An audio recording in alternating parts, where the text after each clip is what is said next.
இந்த டிஎஸ்பி சுந்தரேசன் அவருடைய கார் அவைலபிளாக இல்லாதப்போ அவர் நடந்து ஒரு பணிக்கு செல்ல வேண்டிய இருக்குது. ஸோ இது எதர்ச்சியாக நடந்ததா இல்லை பழி வாங்கப்பட்டாரா? டிஎஸ்பி பிரஸ் மீட் பண்ணுறாரு, உடனே எஸ்பி பிரஸ் மீட் பண்ணி அவர் ஒரு விளக்கத்தை கொடுக்குறாரு. அவருக்கு பதில் சொல்லிட்டு இருக்காரு. இது எங்க நடக்கணும்? திரைமறைவில் அவங்களுக்குள்ளே பேசிட்டு நடக்க வேண்டிய விசாரணை இதை யார் நடத்தணும்? டிபார்ட்மெண்ட்குள்ள இருக்க மேலதிகாரிகள் நடத்தணும். மேலதிகாரிகள் இதை நடத்தணுன்ற பார்வைக்கு கொண்டு வர வேண்டியது யாரு? அரசாங்கத்தில் துறையை வைத்திருப்பது யாரு? முதலமைச்சர். அவர் என்ன புடிங்கிட்டு இருக்காரு? சிஎம் வைஃப் வராங்க, துர்கா ஸ்டாலின் அவர்கள் வராங்க. 2 போலீஸ் அனுப்பலாம், 3 போலீஸ் அனுப்பலாம். முதலமைச்சரோட மனைவி அப்படின்னு இருக்காங்க. முதலமைச்சருக்கு நிகரான பாதுகாப்பு எதுக்கு நாங்கள் வழங்கணும்? முதலமைச்சருடைய பேரன் பீஸ்ட் படத்தை ஃபர்ஸ்ட் ஷோ பார்க்க போனான்னாக்க அங்கே ஒரு துணை ஆணையர் தலைமையில் 18 போலீஸ் காவலுக்கு அவர்கிட்ட அந்த வண்டியை கொடுக்கணும். அவரை அவமானப்படுத்தணும். ஏன் அவமானப்படுத்தணும்னா, இந்த லாபி இருக்கு பாரு, காரைக்கல்லேருந்து இங்கே ஸ்மகிள் பண்ணி எடுத்துகிட்டு வராங்க பாருங்க, இவங்கள்ட்ட காட்டணும். பாருங்க, அவனை அவமானப்படுத்திட்டேன், நீ எனக்கு மாதம் கப்பம் கட்டுறீங்க, நான் ஏதாவது நடவடிக்கை எடுத்த மாதிரி காட்டணும்ல. வண்டியை பிடிக்கிட்டேன் பாருங்க, நடக்க விட்டேன் பாருங்க ரோடில். அப்போ எஸ்பி ஒன்று கண்டக்ட் பண்ணாரு ப்ரெஸ் மீட்டு, அவரை ஏன் சஸ்பெண்ட் பண்ணல? அப்பையும் ஒத்துப்பீங்க, அப்போ நீங்கள் ஒத்துக்கிட்டதுக்கு அவரை சஸ்பெண்ட் பண்ணுவீங்களா? வணக்கம் இடம்பலம் நேர்களே. இன்று நாம் விவாதிக்க போகிற விஷயம் எதை பற்றி அப்படின்னா, டிஎஸ்பி சுந்தரேசன் அவருக்கு நடந்தது அநீதியா இல்லை அவர் செய்தது தான் தவறா? இப்போது அவருக்கு அடுத்து அவரோட டிபார்ட்மெண்ட்டில் ஏதாவது ஒரு ஆக்ஷன் அவருக்கு எகென்ஸ்டாக எடுக்க போகிறாங்களா? அவருக்கு பார்த்தீங்கன்னா சாதகமாகவும் அவருக்கு எதிராகவும் நிறைய கருத்துக்கள் அரசியல் தலைவர்கள் மட்டும் இல்லாமல் இன்னும் நிறைய பேர் சொல்லிட்டு இருக்காங்க. இந்த விஷயத்தை குறித்து தான் கிஷோர் கே சாமி அவர்கிட்ட கேள்விகள் கேட்டு தெரிஞ்சுக்க போகிறோம். வணக்கம். ஸோ இது யார் மேலே தப்புன்னு சொல்லுங்கள். ஃபர்ஸ்ட் ஆஃப் ஆல், இந்த டிஎஸ்பி சுந்தரேசன் அவரோட இஷ்யூ எப்படி வெளில தெரியுதுன்னு பார்த்தீங்கன்னா, அவருடைய கார் அவைலபிளாக இல்லாதப்போ அவர் நடந்து ஒரு பணிக்கு செல்ல வேண்டிய இருக்குது. ஸோ இது எதர்ச்சியாக நடந்ததா இல்லை பழி வாங்கப்பட்டாரா அப்படிங்கிற ஒரு சந்தேகம் கேள்வியில் இருந்தால் இந்த பிரச்சனையை ஆரம்பிக்குது. ஸோ முழுக்க இந்த பிரச்சனையோட பேசிஸ்ல இருந்து இது எப்படி ஆரம்பிக்குது அப்படிங்கிறத பற்றி. அவர் மனித உரிமை ஆணையத்தில் இருந்தார். அப்போ ஒரு சர்ச்சை எழுது.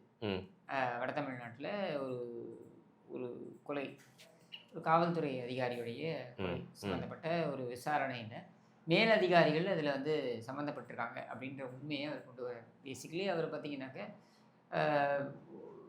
ரொம்ப உடைச்சி பேசுவோமே, அதாவது தான் ஒரு நேர்மையான அதிகாரி அப்படின்ற ஒரு இருமாப்பு கொண்ட ஒரு நபர் அப்படின்னு எடுத்துக்கலாம். சரியா? இப்படி இருந்த காரணத்தினால, அவர் வளைந்து கொடுக்க மறுத்த காரணத்தினால அங்கிருந்து அவர் மாற்றப்படுகிறார். அவர் மாற்றி எங்கே போடுறாங்க அப்படின்னா, நீ இங்கே இந்த மாவட்டத்தில் அவரை கொண்டு போடுறாங்க. இந்த மயிலாடுதுறையில் போடுறாங்க. சரி. அங்கே பார்த்தீங்கன்னா அவரை மதுவிலக்கு துறையில் போடுறாங்க, டிஎஸ்பியாக இருக்கார்.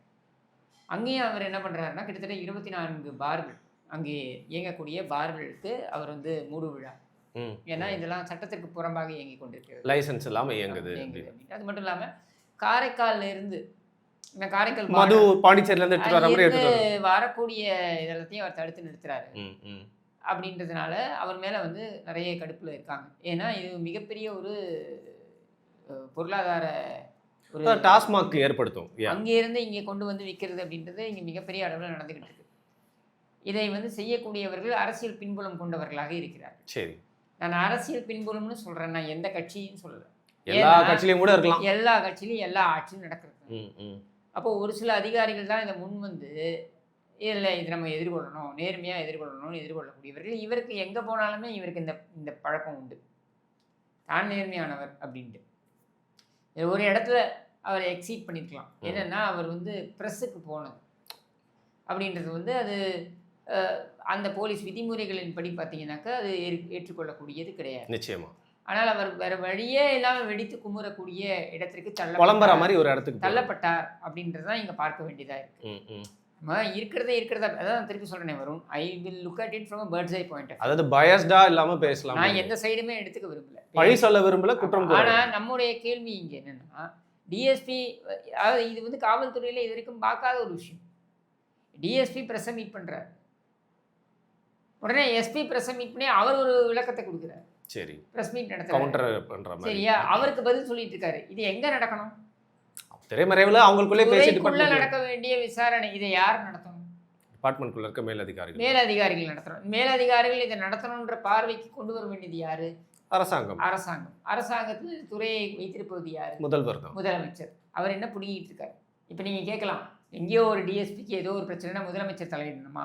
கண்டிப்பா அப்படின்ற கேள்வி எழும்புதுதான் மனசுல. தலையிடணும்னு நான் சொல்லலை, ஆனா மேலதிகாரிகள் செயல்படலை அப்படின்னு வரும்பொழுது நீங்க தலையிடணும்ல. அந்த செய்தி அவர்கிட்ட போய் சேர்றது எந்த அளவுக்கு அந்த செயின் ஆஃப் செய்தி வந்து திமுகவுடைய மீடியாவை ஹேண்டில் பண்ணக்கூடிய ஆட்களுக்கு போய் சேருது. அது எப்படி சேருது? வீடியோ வைரல் ஆகுது, இவர் நடந்து போறாரு, இவர்களுடைய வாகனத்தை கொடுக்கணும்னு சொல்றாரு. இவர் வாகனத்தை கொடுப்பதற்கு தயங்குவது ஏன் அப்படின்னா, ஏற்கனவே ஒரு பிரச்சனை நடந்திருக்கு. இப்போதான் ஒரு 2-3 வாரங்களுக்கு முன்னே நடந்திருக்கு. எங்கே அப்படின்னாக்க, இங்கே ஒரு ஏடிஜிபி அவருடைய வாகனத்தை எடுத்துக்கொண்டு போய் ஏதோ ஒரு கடத்தல்ல ஈடுபட்டிருக்கிறாங்க அப்படின்னும் பொழுது வாகனத்தை அதுவே அவருக்கு தெரியாமே நடந்திருக்குன்னு இவங்க வாதாடுறாங்க நீதிமன்றத்தில். அது எந்த விதத்தில் ஏற்றுக்க முடியும்னு எனக்கு தெரியல. அப்போ அவர் எக்ஸ்ட்ரா கேர்ஃபுல்லாக இருக்காரு. நீ வண்டியை எடுத்துகிட்டு போயிட்டு நீ ஏதாவது பண்ணுற என்ன பண்ணுறது? அது மட்டும் இல்லாமல் அந்த வாகனத்தில் சில பிரச்சனைகள் இருக்குது, இயந்திர கோளாறுகள் இருக்குது. சரி, அப்படின்ற நிலையில் அது சிஎம் கான்வாயிலையோ, இதில் சிஎம் கான்வாய் மட்டும் இல்லை, இல்லை என்ன இன்னொரு பிரச்சனை தெரியுமா? சிஎம் வைஃப் வராங்க, துர்கா ஸ்டாலின் அவர்கள் வராங்க. இப்போ அவங்க வந்து கோவிலுக்கு போகிறதுன்றது அவங்க உரிமை. விமர்சனம் யாரும் பண்ணக்கூடாது. விமர்சனம் பண்ணுறது கிடையாது. நீங்கள் பொது பார்வையில் வைக்கும்போது அது விமர்சனம் ஆகுது, அதை விட்டுருவோம், அது செப்பரேட் சப்ஜெக்ட். ஆனால் முதலமைச்சருக்கு நிகரான பந்தோபஸ்து வழங்கப்படுகிறது. போலீஸ் வந்து 2 போலீஸ் அனுப்பலாம், 3 போலீஸ் அனுப்பலாம், முதலமைச்சரோட மனைவி அப்படின்றதுக்காக. முதலமைச்சருக்கு நிகரான பாதுகாப்பு எதுக்கு நாங்கள் வழங்கணும்? அப்போ இங்கே காவல்துறை எதற்கெல்லாம் பயன்படுத்தப்படுகிறதுன்றது யோசிச்சு பாருங்க.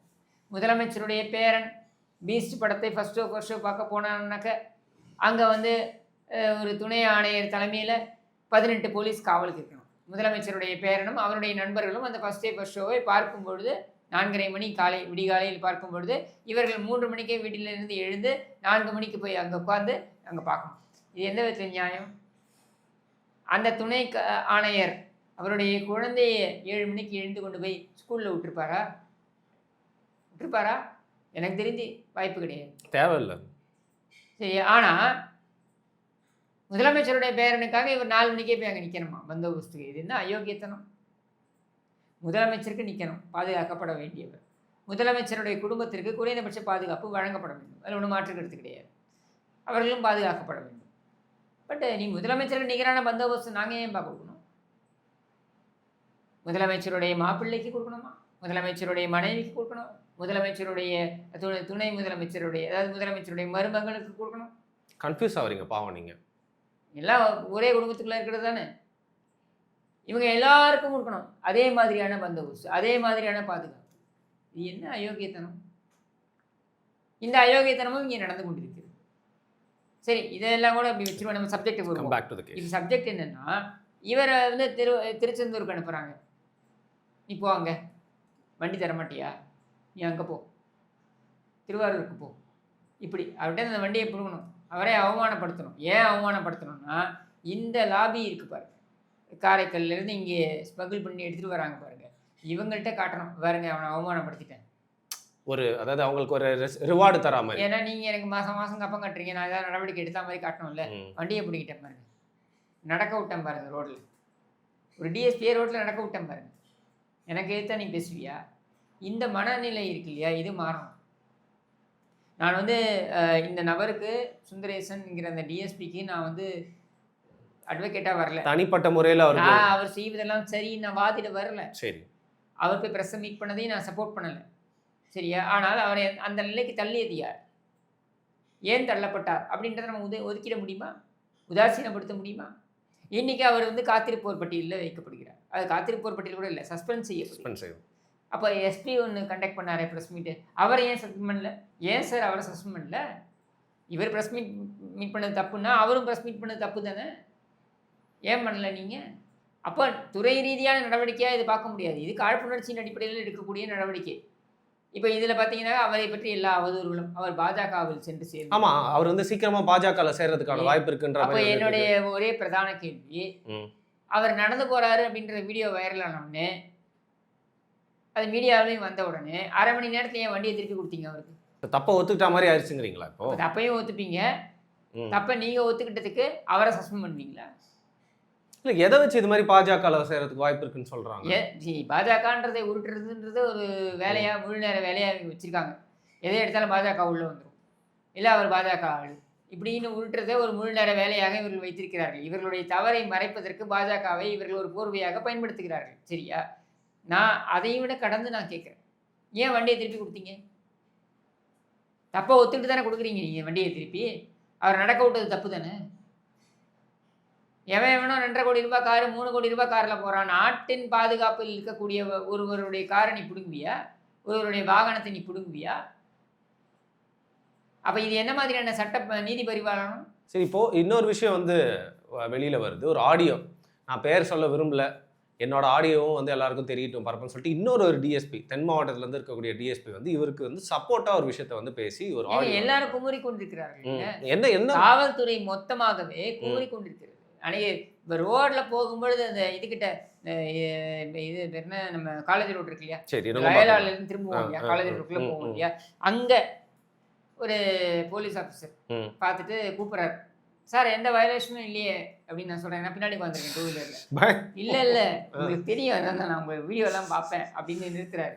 நிறுத்திட்டு அப்புறம் அவர் சொல்கிறார், இந்த மாதிரி நீங்கள் கொஞ்சம் பேசுங்க, எங்களுடைய பிரச்சனைகள்லாம் யாருமே பேசுறது கிடையாது, எங்களை வில்லன் மாதிரி எல்லாரும் ப்ரொஜெக்ட் பண்ணுறாங்க, எங்களுடைய பிரச்சனைகளை யாரும் பேசுறது கிடையாது, காவல்துறையில் ரொம்ப அண்டர் பெய்டு, நாங்கள் லஞ்சம் வாங்குறோம்னு குற்றச்சாட்டு வைக்கிறாங்க. ஓகே, அது இல்லைன்னு நான் மறுக்கல, அது இருக்குது, அந்த குற்றச்சாட்டில் உண்மைத்தன்மை இருக்குது அப்படின்னு சொல்கிறாரு அவர். ஆனால் எங்களுடைய பே ஸ்கேல் எடுத்து பாருங்க, எங்களுக்கான ஊதிய உயர்வு என்பதே நீங்கள் வந்து சரியாக கன்சிடர் பண்ணுறது இல்லை. நாங்கள் ரொம்ப அண்டர் பெய்டு, ஆனால் ஓவர் ஒர்க். எங்களுடைய உடல் ஒத்துழைப்பதை மீறி நாங்கள் உழைக்க வேண்டியதாக. இன்னொன்று நீங்கள் புரிஞ்சுக்கணும், காவல்துறையுடைய பணி இருக்கு இல்லையா, இது உளவியல் ரீதியாக ரொம்ப டயர்சம் ஜாப். 2 ஜாப் ரொம்ப டயர்சம். எது? ஒன்று காவல்துறையோடது, இன்னொன்று நீதித்துறை. ஆமாம், அதான் எப்பவுமே கோர்ட் ஒரு பேட் மூட்லேயே இருக்க மாதிரி ஒரு ஃபீலிங் வரும். என்னன்னா எப்பவுமே அவங்க வந்து இறுக்கமாகவே, அதாவது ஏதாவது ஒரு பிரச்சனை, தினமும் நீங்கள் பிரச்சனையை பார்த்துட்டு, கோர்ட்னாலே பிரச்சனை தானேங்க, தினமும் ஒரு பிரச்சனையை சந்திக்கிறீங்க, அது எப்படி இருக்கும் யோசிச்சு பாருங்க. உங்கள் மனநிலை எப்படி இருக்கும்? இறுகி போன ஒரு மனநிலை இருக்கும். தினமும் பஞ்சாயத்து, ஒரு பஞ்சாயத்து இல்லை, 50-60 பஞ்சாயத்து, ஒரு 70 கேஸ் வருதுன்னு வைங்க. இந்த 70 கேஸில் கொலை இருக்கும், பிக் பாக்கெட் இருக்கும், என்ன மோசமான க்ரைம்லேருந்து ஆரம்பித்து, சின்ன லெவல் க்ரைம்லேருந்து ஆரம்பித்து, வீட்டு பஞ்சாயத்துலேருந்து ஆரம்பித்து, ஏதாவது ஒன்று. இது அத்தனையும் நீங்கள் ஞாபகம் வச்சுக்கிட்டு, இது அத்தனையும் நீங்கள் படித்து பார்த்து, அதுக்கு நீங்கள் ஏதாவது ஒரு ஆர்டர் போடணும், இல்லை ஏதாவது ஒரு கருத்து சொல்லணும், இப்படி. சரியா? It's a very tough job. அதே மாதிரி தான் காவல்துறை. போலீஸ் ஸ்டேஷனுக்குள்ளே போனீங்கன்னா டெய்லி ஒரு பஞ்சாயத்து, டெய்லி ஒரு பிரச்சனை. இந்த பிரச்சனையே மைண்ட்லேயே போயிட்டு இருந்தால் அவன் எவ்வளோதான் உழைப்பான், அவன் எவ்வளோதான் இது பண்ணுவான். இது ஒரு போலீஸ் நிறுத்தி உங்களை சொல்கிறாரு ரோட்டில். இதை காவல்துறையே 3ஆக பிரிக்கலாம் நீங்கள். சிறைத்துறை ஒன்று, லா அண்ட் ஆர்டர் சட்டம் ஒழுங்கு ஒன்று, அப்புறம் போக்குவரத்து. சரியா? இதில் சிறைத்துறை எடுத்துக்கோங்க. ஏன்னா அவங்களோட நான் பழகியிருக்கேன், கிட்டத்தட்ட 7 மாதம் சிறையில் இருந்தேன் இல்லையா, அதனால் பழகி. நீங்கள் யோசிச்சு பாருங்க, நாம் சிறைக்குள்ளே இருக்கோம் 6 மணி வரைக்கும், அவங்களும் சிறைக்குள்ளே நம்மளோட தான் கைதியாக இருக்காங்க. தினமும் ஒருத்தன் ஏதாவது ஒரு பிரச்சனையை கொண்டு 200 கைதிகளுக்கு ஒரு காவலர் ஆவரேஜா அந்த ஒரு 8 மணி நேரமோ 7 மணி நேரமோ அவர் தான் பொறுப்பு. சரியா? தினமும் எவனா வந்து ஏதாவது ஒரு வம்பு இழுப்பான், ஏதாவது ஒரு பஞ்சாயத்து பண்ணுவான். எப்படி அவன் அதையே பார்த்துக்கிட்டு இருக்கான் தினமும். அதாவது கைதியோட ஒரு படி மேலேயே வந்து வேற மாதிரி ஒரு மனநிலை. ஆயுள் கைதிகள், இவங்களுக்கான விடுமுறைகள் வழங்கப்படுகிறதா என்றால் வழங்கப்படுவதில்லை. இது யாரும் பேசுறது கிடையாது. எவ்வளோ விடுமுறைகள் நீங்கள் கொடுக்குறீங்க? சீனியர்ஸ் வந்து அந்த அளவுக்கு டார்ச்சர் பண்ணுவாங்க, கிட்டத்தட்ட வேலைக்காரர்கள் மாதிரி, அதாவது கூலி வேலைக்காரர்கள் மாதிரி ட்ரீட் பண்ணுவாங்க. இதெல்லாம் இருக்குது. சரியா? இந்த பிரச்சனைகள்லாம் ஒரு பக்கம் இருக்குது. அதனால தான் நான் சொல்கிறேன், நிறைய பேர் நினைப்பாங்க நான் வந்து காவல்துறை வந்து எம்எல் நடவடிக்கை எடுத்துருப்போன்றதுக்காக நான் பயந்துக்கிட்டு நான் காவல்துறைக்கு ஆதரவாக பேசுகிறேன். அப்படி கிடையாது. க்ளோஸ் குவார்ட்டர்ஸில் நான் பார்க்குறேன், அவங்க என்ன நடைமுறை சிக்கல்களை சந்திக்கிறாங்க, என்னென்ன பிரச்சனைகளை சந்திக்கிறாங்கன்னு நான் பார்க்குறேன். இதுக்காக அவங்க செய்யக்கூடிய அத்துமீறல்கள்லாம் நியாயப்படுத்தலை. ஆனால் இங்கே இந்த பிரச்சனைகள்லாம் இருக்குது. இந்த பிரச்சனைகள்லாம் நம்ம மனசில் எடுத்துக்கணும். ஒரு விஷயத்தை அலசி ஆராயும் பொழுது எல்லா கோணங்களையும் நம்ம அலசி ஆராயணும். அப்போ இங்கே நம்ம என்ன இவர்கிட்ட கேட்குறோம் அப்படின்னா, இவர் இவ்வளோ ப்ரெஷர் இவர் ஃபேஸ் பண்ணும்போது எஸ்பி வந்து அவரை மிரட்டுறாரு. இப்போ நீங்கள் சொல்கிறீங்க இன்னொரு ஒரு டிஎஸ்பியும் இதே மாதிரியான. அவர் என்ன சொல்கிறாருன்னு பார்த்தீங்கன்னா, உளவுத்துறை வந்து ஒவ்வொருத்தருக்கும் ஒரு செயின் ஆஃப் கமாண்டுன்னு ஒன்று இருக்கும். ஆனால் எல்லா போலீஸ் ஸ்டேஷனையும் எல்லா ஏரியாலையும் வந்து பார்த்தீங்கன்னா உளவுத்துறையோட கை வந்து நீளுது. அவங்க இன்டைரக்டாக ஒவ்வொரு காவல் நிலையம் வரைக்கும் கண்ட்ரோல் பண்ணுறாங்க. அவங்களோட தலையீடு எங்களோட டிசிஷனில் நிறையா இருக்குது. அது மன உளைச்சல் மட்டும் ஆளாகிறது மட்டும் இல்லாமல் எங்களுடைய நடவடிக்கைக்கு ரொம்ப இடையூறாக இருக்குது. இது வந்து அரசாங்கத்தில் இருக்க முக்கிய புள்ளிகளோட துணையோட நடக்கிறதுனால எங்களாலையும் வாய்ஸ் அவுட் பண்ண முடியல. அதாவது உளவுத்துறையோட வேலை என்ன நினைச்சிட்டாங்க அப்படின்னா, எந்த அதிகாரி எந்த கட்சியோட தொடர்புல இருக்கான் கண்காணிக்கிறது. நீ ஆட்சியை சரியா நடத்தினா எந்த கட்சியோட எவன் தொடர்புல இருந்தான்னு. இது வரைக்கும் மீண்டும் மீண்டும் ஆட்சிக்கு வந்தவர்கள், புரட்சித் தலைவர் எம்ஜிஆர் இருக்கட்டும், இல்லை செல்வி ஜெயலலிதாவாக இருக்கட்டும், இவங்க மீண்டும் மீண்டும் ஆட்சிக்கு வந்து சாதனைகளை புரிந்தவர்கள்னு வச்சுக்கோங்க. இவர்கள் அந்த மாதிரி இவர்களும் காவல்துறையை தன் கையில் வைத்திருந்தவர்கள் தான். இன்னும் சொல்ல வேண்டும்னாக்க செல்வி ஜெயலலிதா அவர்களுடைய காவல்துறைக்கு கூடுதல் மதிப்பு மரியாதை வழங்கப்பட்டது, கூடுதல் கவனம் வழங்கப்பட்டது அப்படின்னு சொல்லப்படுகிறது. அப்படின்னும் போது அவங்க இந்த மாதிரிலாம் செய்யலையே. நீ ஏன் வந்து இந்த அளவுக்கு நீ பயப்படுற? ஏன்னா இங்கே ஆட்சி நிர்வாகமே நடக்கல. இதுல காவல்துறை நிறைய ஹோப்ல இருந்தாங்க. எப்போ இவங்க ஆட்சிக்கு 2021 புதுசுல நீ எவ மாட்டீங்க. நான் ஏற்கனவே பல முறை பதிவு பண்ணியிருக்கேன், உங்ககிட்டயே பேசும்போது கூட பதிவு பண்ணியிருக்கேன். நான் சிறைக்கு முதல் முறை சென்ற பொழுது என்னங்க சிஎம் இந்த ஆட்சிக்கு வந்து 1 மாதம் தான். அவ்வளவு கடுப்புல என் மேல காவல்துறை எல்லாம் இருந்தது. நீனா எங்க சிஎம் அப்படி பேசுவீங்களா? எங்க சிஎம் என்ன உங்க சிஎம் தான் பார்ப்போம் அப்படின்னு. அடுத்து ஒரே ஆண்டு திருப்பி போறேன் சிறைக்கு. ஒரே ஆண்டு தான். இத்தனைக்கும் நான் தான் சொல்லுவேன் சிரிப்பா, என்னன்னா நகைச்சுவையா, என்னன்னா சிறைக்குள்ளே போகும்பொழுது இந்த அலுமினி ஸ்டூடெண்ட்லாம் பார்ப்பாங்களே, ஹலோ ஹலோ திரும்பி வந்துட்டியா அப்படின்ட்டு அந்த மாதிரி அந்த கைதிகள்லாம் வந்து என்கிட்ட வந்து பேசுறதுலாம் இருந்தது. அதே மாதிரி தான் காவலர்களும், சிறை காவலர்களும். என்னங்க இந்த வாட்டி என்ன ஆச்சு? இந்த வாட்டி அப்படின்னா அதே காவலர்கள் நீங்கள் சொன்னது உண்மைங்க, இந்த ஆளால் ஒரு பிரயோஜனமும் இல்லைன்னு ஒரே ஆண்டில் சொன்னாங்க. ஒரே ஆண்டில். அப்போ எத்தனை நம்பிக்கையுடன் இவர் மீது வாக்களித்து இவரை கொண்டு வந்து அமர்த்தி இருக்கிறார்கள் ஆட்சி பீடத்தில். நீ ஆட்சி பீடத்தில் அமர்ந்து எதையும் கேட்டலைன்றதுக்கு எவ்வளோ மன உளைச்சல் எவ்வளோ பேருக்கு ஏற்படுது பாருங்க. இது எங்கேயாவது கேள்விப்பட்டிருக்கோமா? நான் ஏற்கனவே ஒரு காணொலியில் பதிவு பண்ணேன். ஒரு பெண் ஏடிஜிபி போய் கம்ப்ளைண்ட் பண்ணுறாங்க, என்ன என் உயிருக்கு உத்தரவாதம் இல்லைன்னு. எங்கேயாவது கேள்விப்பட்டிருக்கோமா? இதுக்கு முன்னாடி தமிழ்நாட்டில் கேள்விப்பட்டிருக்கோமா? நீதிமன்றத்தில் போய் ஒரு டிஜிபிட்ட போய் வந்து முறையிட்டாங்கன்னா அது வேற விஷயம். அவங்களோட துறைக்குள்ளே அவங்க முறையிடுறாங்கன்னு நம்ம எடுத்துக்கலாம். அது இருக்கக்கூடிய விஷயம்தான். எல்லா அலுவலகத்திலும் எல்லா நிறுவனத்திலும் இருக்கும் பிரச்சனைகள், சரியா? ஆனால் அதையும் தாண்டி தன் உயிருக்கே உத்தரவாதம் இல்லை என்று நீதிமன்றத்தில் சென்று ஒரு பெண் ஏடிஜிபி கதறுவது அப்படின்றது கேள்விப்பட்டிருக்கோமா? ஒரு ஏடிஜிபி தன்னுடைய வாகனம் எப்படி போச்சுன்னு தெரியலன்றார். இவர் எப்படிங்க சட்டம் ஒழுங்கு பார்ப்பாரு? முதல்வர் படத்தில் வருமே, சேர்த்து வச்சு வாங்கி இந்த அந்த டிவிஎஸ் 50யா அதை கொலமண்டு போயிட்டாங்கயா அப்படின்னும் பொழுது அவன் அலட்சியமாக பேசுவான் தெரியுமா?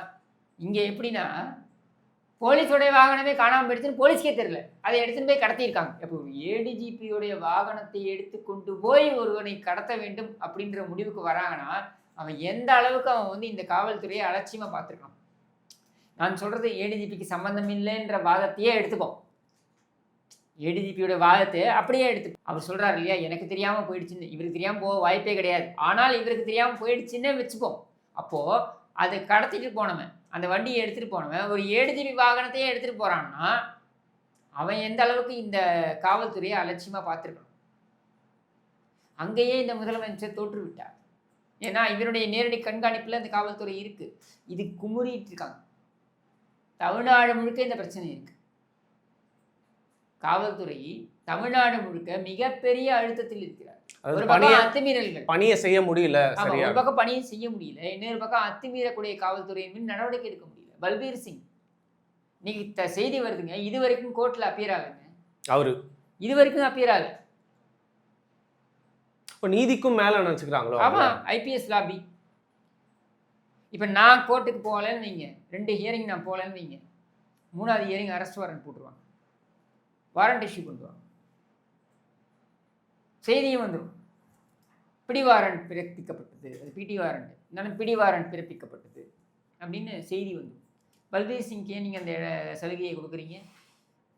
கைது பண்ணல, அவரை கைது பண்ணியிருக்கணும் நீங்கள் நியாயமா. ஏன்னா ஜாமீன் வெளிவராத அந்த இதில் வந்துட்டு நீங்கள் போடுறீங்க, செக்ஷன்ஸில் நீங்கள் போடுறீங்க, நான் பெயிலபிள் செக்ஷன்ஸில் நீங்கள் போடுறீங்கன்னா கைது உடனே பண்ணியிருக்கணும். நீங்கள் கைது பண்ணல, அவரை திருப்பி பணியமர்த்துறீங்க. சரி, இதெல்லாம் விட பெரிய கூத்து என்ன தெரியுமா?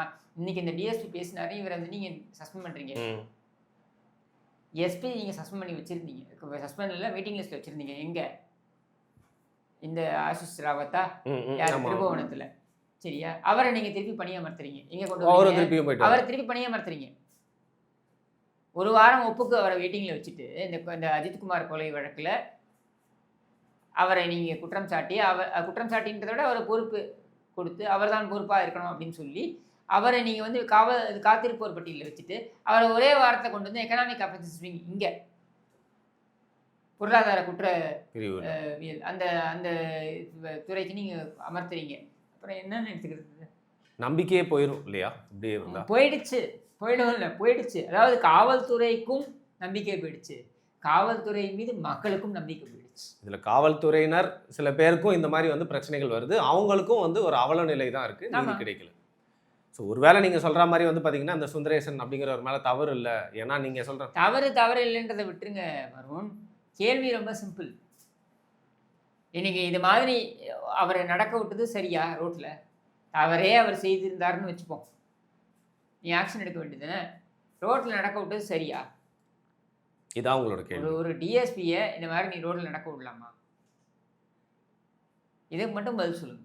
சரி, அடுத்து அவருக்கு என்ன நடக்க போகுது அப்படிங்கிறத பொறுத்து. அதுக்கப்புறம் அந்த வாகனத்தை கொண்டு போய் உடனே ஏன் கொடுத்தீங்க? இந்த நியூஸ் வெளில வந்த உடனே ஏன் வாகனத்தை கொடுத்தீங்க? அப்போ தப்பு உங்கள் மேலேன்றது தெளிவாகுது இல்லை? ஸோ இந்த அளவுக்கு வந்து உட்கட்டமைப்பு வந்து பாதிக்கப்பட்டிருக்கு அப்படிங்கிறது இது மூலிமா தெரிய வருதுன்னு சொல்கிறீங்க. அதான் உங்களோட கருத்தாக இருக்குது. அவருக்கு என்ன ஆக போகுது அப்படிங்கிறத பொறுத்து இருந்து பார்ப்போம். மிக்க நன்றி இதை குறித்து பேசியதற்கு.